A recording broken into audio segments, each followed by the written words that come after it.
جز تھے. ان کی ساری سیاست جو ہے نظریات پہ تو ہے نہیں. آج بھی ان سے پوچھ لیں آپ کا نظریہ کیا ہے تو آپ کو دنیا جہاں کی باتیں کریں گے نہیں بتا سکتے کہ ان کا نظریہ کیا ہے. میں آج آپ کو بتاتا ہوں کہ میاں صاحب کی جو سیاست ہے اس کے دو جزو ہیں.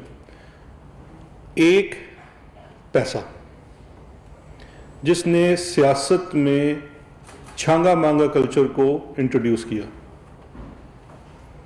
اور اس کے لیے مجھے کوئی ثبوت دینے کی ضرورت نہیں ہے. آپ سب لوگ، ہمارے اس ملک کی تاریخ شاہد ہے کہ سیاست میں خرید و فروخت کا سلسلہ ان سے بڑھ کے کسی نے نہیں کیا.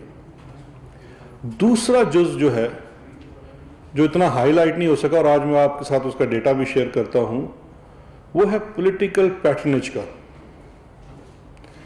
کہ ایک سرٹن کلاس کی سرپرستی اعلیٰ عہدے پہ فائز ہو کے آپ ایک وہ کلاس جو لوٹ اور پلنڈر کے لیے آتی ہے سیاست میں، وہ کسی نظریے کے لیے نہیں آتی، کسی خدمت. اگر وہ بظاہر کوئی خدمت بھی کر رہے ہیں تو اس کے پیچھے مین مقصد اپنے ذاتی فوائد ہیں جو لوٹ اینڈ پلنڈر کے ہیں، کہ حکومتی ریسورس وسائل جو ہیں ان کو لوٹا جائے.